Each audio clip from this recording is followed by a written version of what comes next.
Good morning. Today we're here with Adam Majorie, CCAR's Governmental Affairs Chief Advocacy Officer. So it's a big title here. He is here today to talk about some very important things such as... We've got property tax reform coming up in the state legislature, which includes, or which is actually matched to the school finance reform. So we want you as agents to be able to go to your buyers and sellers and let them know how property tax reform is going to affect them. Yes. It's extremely important. It'll make you a cut above the rest as when you're discussing what could happen, especially when it comes to debt to income ratio and stuff moving forward. Yes, good stuff. So stay tuned. All righty, everybody. Good morning. 8:45. We're here with Adam. Adam's kind of a big deal. Not just like kind of a big deal. He is a big deal in real life. This is real life. Well, it is real life, and I appreciate the intro. I'm Adam Majorie. I'm the Chief Advocacy Officer for the Collin County Association of Realtors, which means that as the Chief Advocacy Officer, I'm in charge of the local kind of, if you will, lobby, campaign fundraising, campaign endorsements, all the political stuff across the county, across our jurisdiction as the Collin County Association of Realtors. So that's what I do. Awesome. I like that quite a bit. And we were just talking a couple of moments ago, and we were going through some of the main things that you do and some of the hot button items right now. Right. So as many of you all know, or should be aware, or should definitely be aware of, the 86th Texas legislature is currently in session. And that's a big deal because they meet once every 2 years for 6 months. And in the first 60 days, they're not allowed to pass any type of legislation unless the governor declares it an emergency action item. And two of our largest topics that we've heard about, especially as realtors and real estate agents that, you know, in the realtor community in the state, I'm sure you guys get questions about from your clients all the time, is regarding property tax increases, property tax reform, and everything regarding school finance and how that affects, you know, their tax bill every year.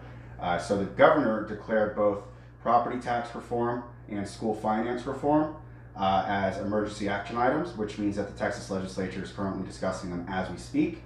And we have Senate Bill 2 and House Bill 2 that have currently been filed, which is for property tax reform, and we'll get into that in a little bit. And then we have very, very recently released, we have an idea of kind of what the Senate's going to be doing, and we can kind of get into that, but it's not very specific at this point.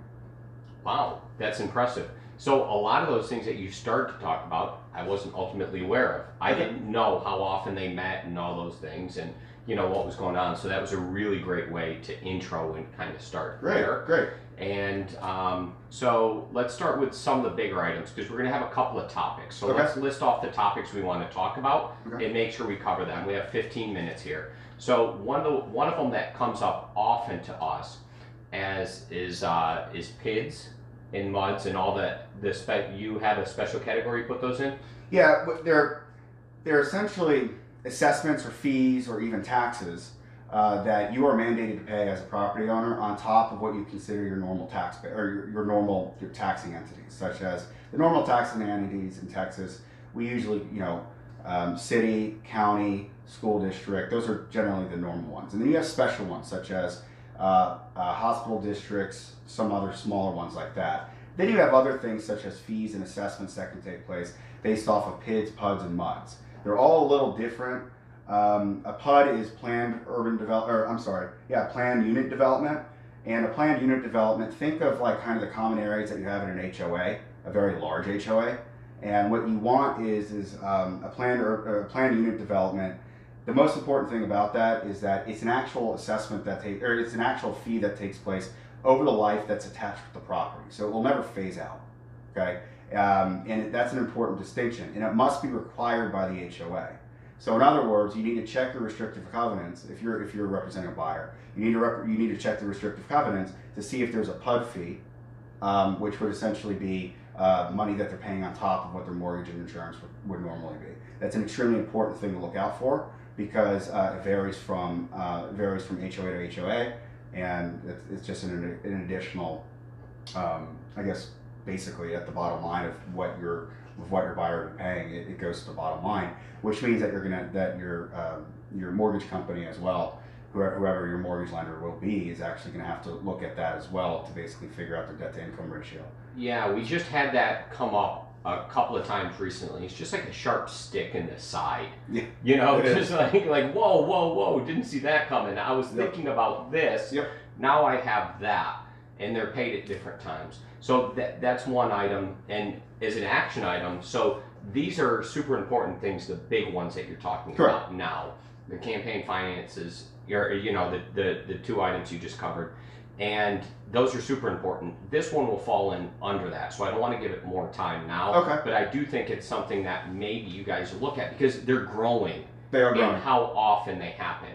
And it's not to the level of importance of property tax reform. Correct. They're not. They're growing, and counties and cities are using them a lot more, or local entities are using them a lot more to get stuff done that aren't necessarily within the jurisdiction of the city itself.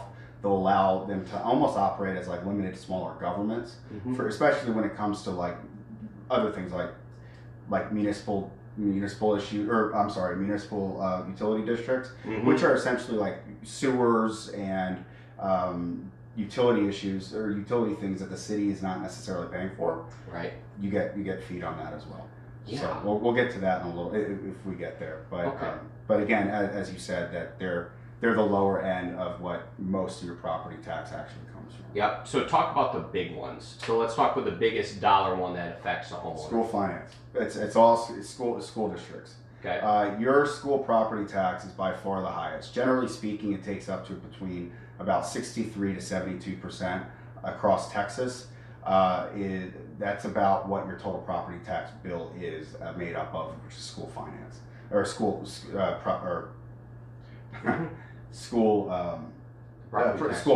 property tax. Correct. So that's the biggest one. And what's happening with that is, as we all know, regarding Robin Hood, Collin County, all the school districts are essentially in what's considered Robin Hood, which is recapture.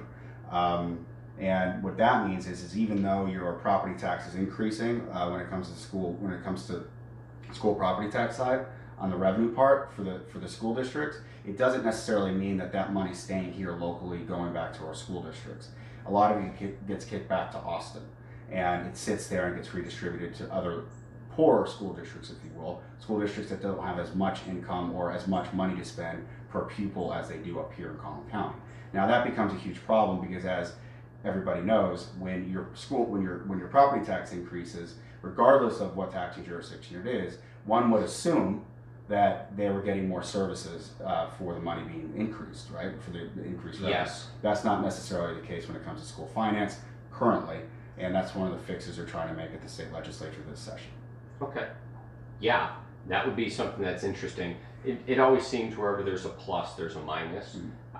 So, yeah. There's only so much money, right? Yeah, I guess you have to share it. All right, so that's one big item. And what are they trying to fix there? What are the logical ways that they can attack that? There are a few logical ways they can attack it. As to what they're ultimately going to do, I don't know. There's maybe, I'd say, 10 people in all of Texas that understand the intricacies of how school finance actually works in relation to the amount of money school districts get in return and how it's spent on students. But the way that they can attack it is they can attack it by re-looking at the amount of money spent at the state level on students across the state. So, for example, you could set a parameter that says we're going to spend $7 per student for whatever, $7 a day per student, do a multiplication problem and figure that out. Okay. That's one way to look at it that they kind of currently do, which is how Robin Hood kind of works. That way every student's getting an attributed amount. Okay. But that's one way they can look at it. Another way to look at it is they could change the way Robin Hood works and not have a mandated amount across the state. And then they basically have the local or the state government come in and subsidize, so it wouldn't be an unfunded mandate. They'd come in and subsidize with about $9 billion. I forget what the bill actually says that's currently been filed, but I think that's the way they're addressing it currently. Okay. And we'll have more news for you the more that we hear about stuff from Austin. As a member of CCAR, you will be getting newsletters from me shortly, so you'll have a lot more updates on this. Okay. And does the state have this money around? Are we talking about numbers that they can do at the state level that actually exist? Are we in surplus, negative? Like, where is? Tell me about that. The state of Texas is in wonderful financial health, right? Which is wonderful, great. Now the money has to come from somewhere. Without your taxes going up across the state, it's moving money around mostly. They do have more revenue this year. The oil sector is just on fire, but the reality of it is that at the end of the day, they're moving money around. As to where that money comes from, they can move it from one program to another, but at the same time, it doesn't come directly from one place. It's looking at a total budget across the state that they can figure that out. Well, that's really nice that at least there is some money around to be able to talk about, because often when you have a problem, there's not the finances to actually work through the issue. Correct. So that's at least good. Yeah, no, it's wonderful. And we're also, which brings us to property tax reform, which is the overall general way of looking at property taxes. As we said earlier, your school district tax does fall within your property tax. However, your school tax is, as I said, about 60%, 63%, up to 63%, of your total tax liability. Your property tax liability it comes from the school district. So you can't have property tax reform without school finance reform. Okay. Does that make sense? Because it's the largest entity that basically gets the most amount from your property tax. So as a whole, if we take a step back, if we look at property tax reform, we have the way property tax works like this. You have an assessed value for the local taxing jurisdiction. So for example, let me look at my note really quick, sorry. Mm-hmm. For example, we'll use the city of Frisco. Where's my buddy Frisco? Okay, they have a total tax rate of 0.4466 cents for every $100 valuation. Okay, which means that when you take the total amount of somebody's house, let's say it's $300,000, you multiply it times 44.666 cents, right, and you get the total amount of tax of what your taxes are going to be. Right now, that's to the city itself. What happens is that when the reason why we're seeing realized tax increases on everybody's property values is not because necessarily the tax rate of the 44 cents has increased. It's because people's property valuations have increased. Correct. And what we're seeing from local taxing jurisdictions year over year is what they're doing is they will say while they're running for office that they've lowered their tax rate, which may be true. They might drop it from 44 cents to 42 cents the next year. However, it doesn't necessarily mean that it equates to to property tax liability decreasing. Correct. As a matter of fact, your property tax liability, depending on how much your valuation increases, will actually increase because of that issue. Now, what we get into at the state level is the state trying to fix that by limiting the amount of property tax growth or tax liability from the local taxing jurisdiction, whether that be the city, the county, or the school district. Mm-hmm. So that's what the state's looking at. Currently, Senate Bill 2 and House Bill 2 introduced what's called a 2.5% rollback rate. What a rollback rate is that a rollback rate is if a local taxing jurisdiction's revenue exceeds over 2.5% of what it was previous years. Okay. From ad valorem property taxes itself, then you can have currently what's called a petition. Right now, you can have a petition which has an election, and then the actual voters can roll back the rate. If they basically say no, we don't want the tax increase, it'll roll back. Currently, the rollback rate is at 8%, which means local taxing jurisdictions can get revenue up to 7.99% every single year without having what's called a rollback election. Now again, remember, a rollback election currently requires that they have a petition signed by a bunch of voters in order to have that election. So Senate Bill 2 and House Bill 2 lower it from 8% to 2.5%. Okay? And what they also do is it gets rid of the rollback petition required. Now it's an actual automatic trigger, and it triggers an automatic election. So if it passes in its current form, the rollback rate will be at 2.5%, meaning that if the school district or the city itself got revenue over 2.5% of the previous year, it would automatically trigger on a ballot people's ability to say yes or no to that, what they were considered an actual real tax liability increase. Does that make sense? I mean, Yes. it's a lot of language, but Yeah. that's effectively the way it works. So if you were to give me a real life facts around here, what number is it currently going up? It's going up. It depends on each city, but generally speaking, it goes up. Again, they can go up to 7.99%. Some cities go up to 6.5%. Some cities at 5.7%. But overall, if you look at, and I'm happy to put a list together and share this. Not just in general. In general, I would say about 6.5%. I would say in general, average across the county, I would say a little under 6.5%. Okay. A year. So my question that would come up with this, because when you say that something's going up by 6.5%, right, and you're going to limit it by 2% or to 2.5%, right?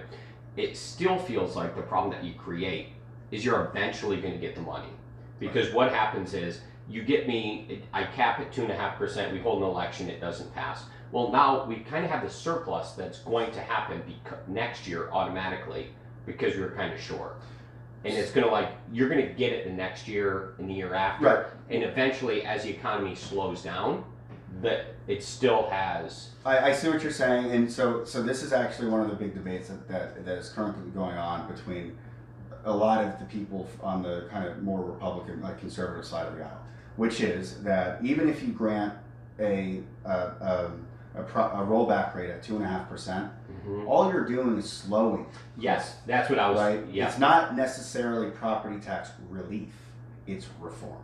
And so, where the real relief comes in is figuring out a way to get the rollback rate low enough to where if we fix school finance, we'll figure out a way to basically get it below 2.5%. Because remember, if the city goes at 2.5%, but a school district, because of the way that school finance works, if we're able to fix school finance enough to basically get at a rate that is much lower than 2.5, so maybe it's like a negative percentage rate because of the way that we're going to revamp school finance, then you will see property tax relief at the local level and your total tax liability bill in the next 2 years. However, currently, even if we put it at 2.5%, we keep school finance that way, we won't see that realized liability decrease. Does that make sense? No. So you need both at the same time, but fixing the percentage and rollback rate at first will allow the school finance reform to come in and actually hopefully give true tax relief.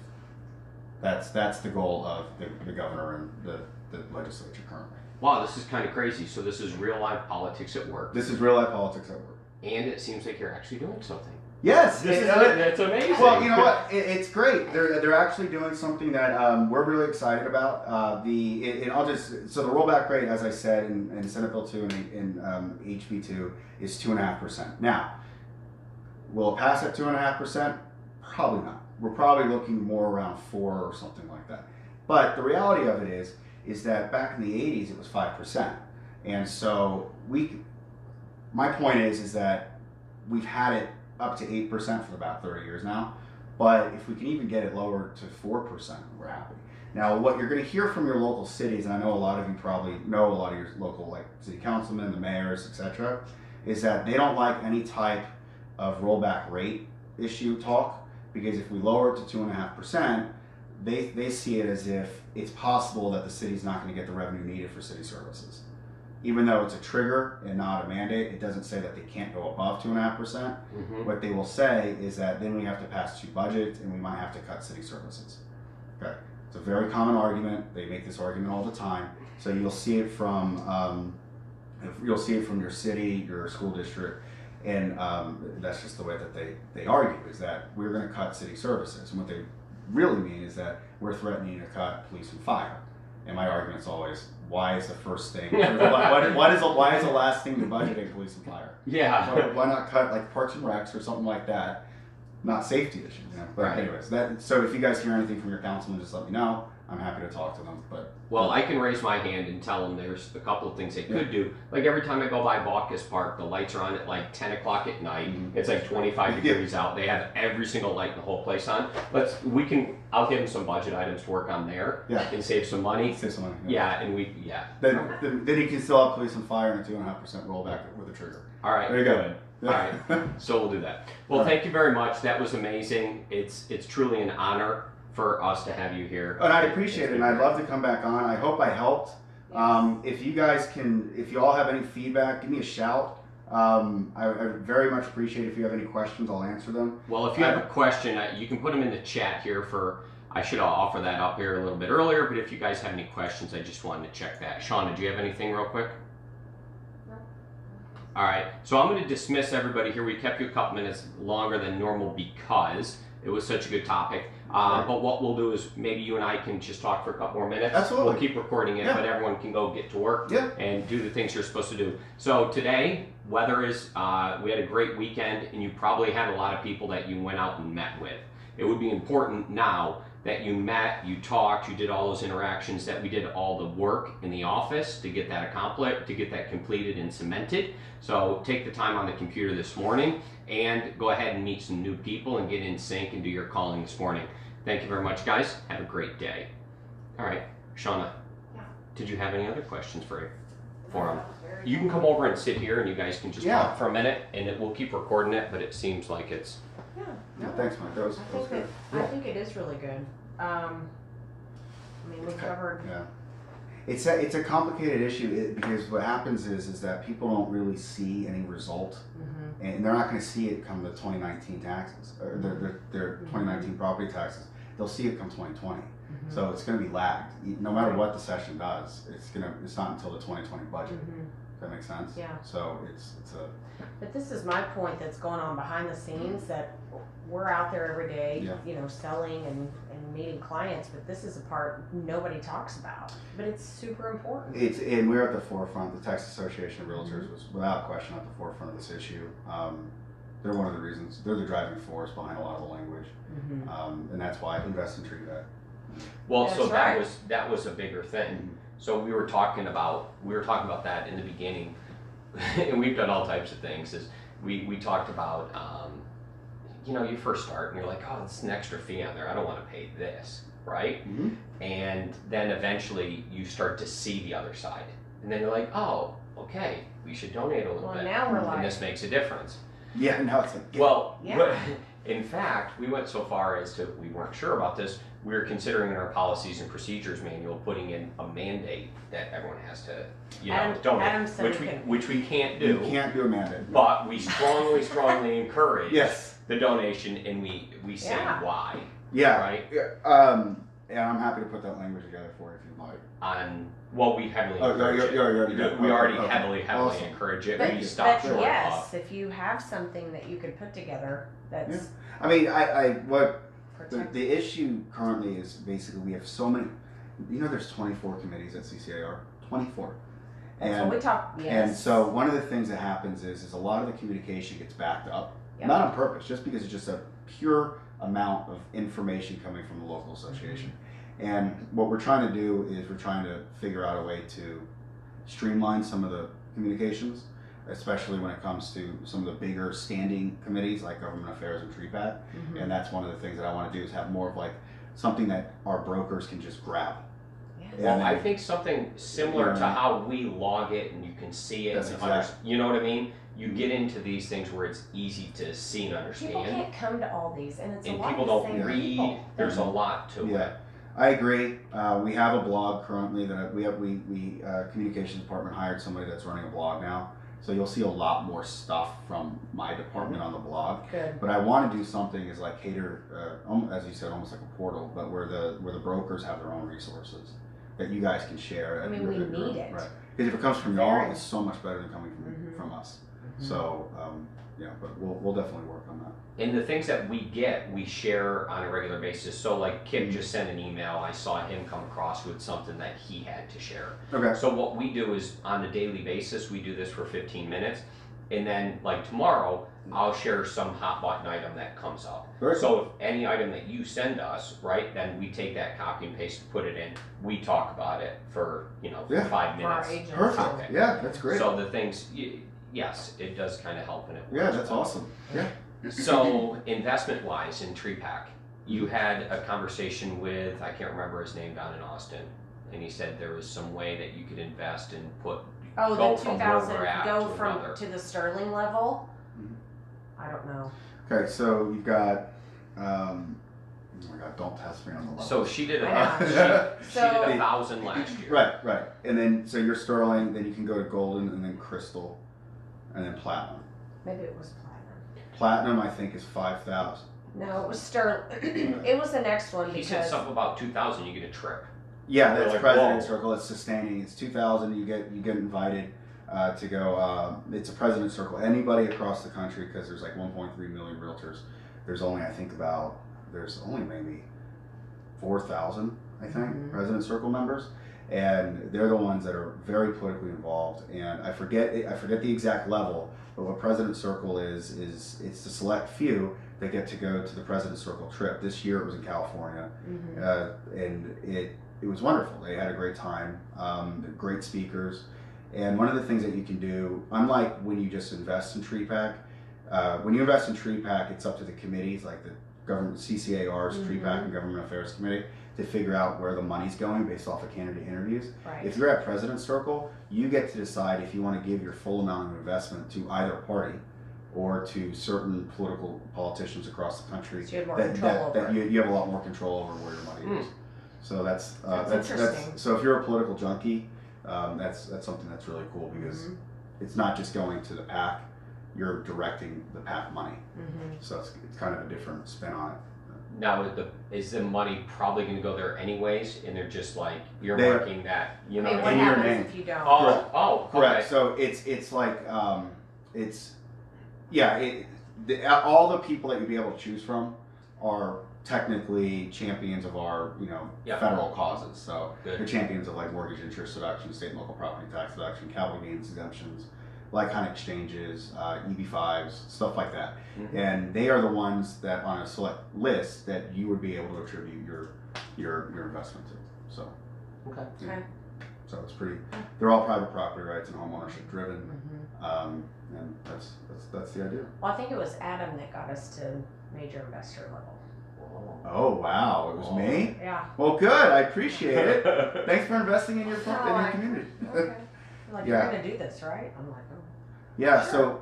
So in But it locally, is, I mean, it's huge. It is. And so your agents know, like this is what we didn't get to this yet, but like your local TreePack, when you invest in TreePack, it gets pooled at the state, okay? But we as a local board get up to we get about, I'd say about $175,000, $125 to $150, depending on what our goal is, back every year in corporate or non-corporate money, meaning that we get to spend that on local elections. So when we interview people for local office, whether it be for the city of Frisco, city of Plano, city councilman, mayor, whatever, county commissioner's court, we use our TreePack money that y'all invest back locally in the local campaigns. And one of the things that the Government Affairs Committee has been kicking around is a lot of the cities don't have a maximized homestead exemption. The school districts do. Currently, the state statute allows a local taxing jurisdiction, whether it be county, school district, or city, to have up to 20% of their your homestead be exempt from property tax. But it's not that. But it's not. So, no, they don't do it. Yeah. So some of them Wow. don't have any. Yeah. But the school district has 20%. See what I'm saying? Yeah. But a lot of cities don't. And so Right. one of the things that we've been kicking around is making a public policy position of us to basically essentially lobby them locally and get people Right. to live here to do that. But you have to think. The investment suggestion is $35. Yes.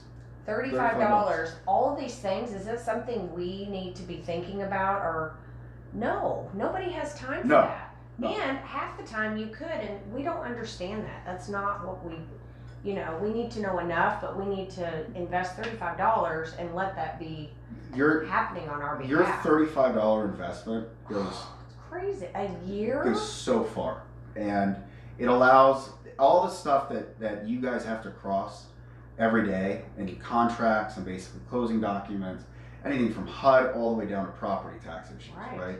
It's all government driven, and without the investments in TreePack, a lot of this stuff gets very out of hand, extremely out of hand. Yeah. And you can look at in New Jersey, for example, where my parents used to own a house there. So they paid taxes they paid a transfer fee tax on the sale of their property at the local, county, and state level.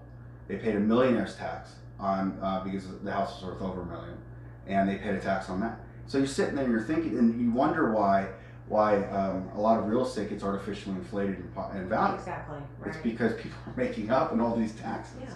Right. It's insane. And so the Texas Association of Realtors is just incredible. So your investment goes to protect private property rights and home ownership of the state, and we're the best state in the country to do business. So well, tell me about this $35, right?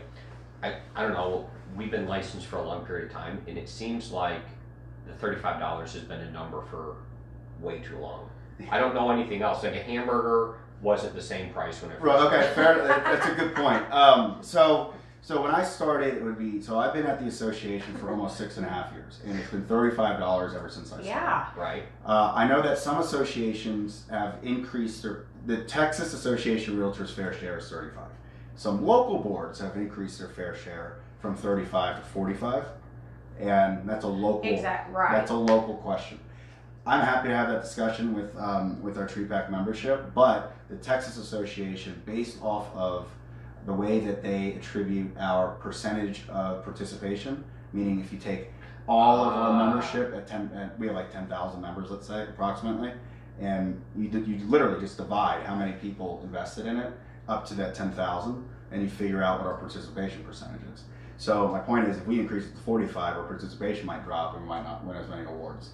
And then you might not get as much money back. Yeah, and then you might not get as much money. Oh my gosh! So you actually get less. Right. Oh so, yeah, that's no good. Yeah. So, but we got to figure. I agree. We've got to figure that out, and that might be something the state does in the future. But we had across the state, we had the highest. Amount of investments across the state. We had $5.4 million.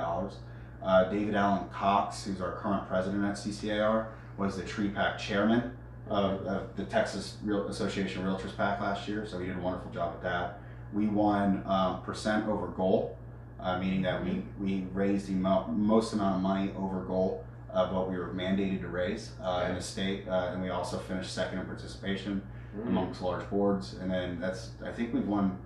I did the math the other day. I think we won like 11 out of 14 awards in like 7 years. You know, so it's pretty good. That's good. It means we're getting the message out. We're getting the message out, and the larger the board gets, the harder it is for participation. But it's just so it's people like y'all that allow us to keep. You know, I'm for taking advantage right now. We were talking about how the state of Texas has money to do things because of this.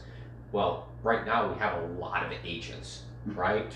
Be it good, bad, otherwise, we have a lot of agents. So now should be the time where the money comes from them. Yeah. And it does certain things. I agree 100%. Across the state, there's 120,000 agents. Yes. That are realtors. Now, licensed sales agents, I think it's much higher than that. Obviously. I mean, I think it's like 2/3 approximately. So there's got to be 180,000 licensees out there. But 120,000 are actual realtors, which is phenomenal. Which also means that when you have a 50% participation rate, 60,000 members are carrying the water for the other 60. And so I agree. And I'd also say, well, it's absolutely wonderful, and I commend everybody that's a major investor or even invests, okay? What I find most important, especially when it comes to grassroots advocacy to get people elected, is if I can just get somebody to invest 35 across the board, if every member did, then that means I have people buying in to what our issues are, which is homeownership, private property rights. And if I can, my point is I don't care what level of investor you are. If you invest, you're going to listen, and you're going to advocate. Now, I still want you to be a major investor, but my point is that if you just invest, it's a huge. It means that it means that the association knows you're being involved, and we know that you're helping protect private property rights and home ownership across the country. And then there's also lists that get published. That one seems to get we seem to get that one more when it's time to vote. You guys are like, hey, we support this group of people. Correct. So we just did our candidate interviews this past week. We still have some coming up on Friday, but there's about 52 people, I think, approximately, that are running for office. We did candidate interviews for Frisco, Wiley, Plano, Salina, Prosper, and Anna. And we did every person that's up for election, so that includes incumbents that are current city councilmen, mayors, and their challengers. And so we interview every single person that's filed to be on ballot. And then the government affairs and TREPAC committees meet and they figure out whether or not to support the recommendation from the candidate interview committee for tree pack support. So tree pack is the ultimate one that endorses them, but we are the ones that recommend to the tree pack political action committee, if you will, as to who we do. So yes, you will be getting that, but that comes from a very long process of volunteers like Shannon and everybody else that basically sit there and interview and basically get involved at the local board level. Yeah. And then the list that you'll see will be tree pack supported candidates, and it will be based off of the fact various questions regarding property taxes, short-term rental regulations, property management questions, things that are very close, near and dear to private property rights, HOA issues.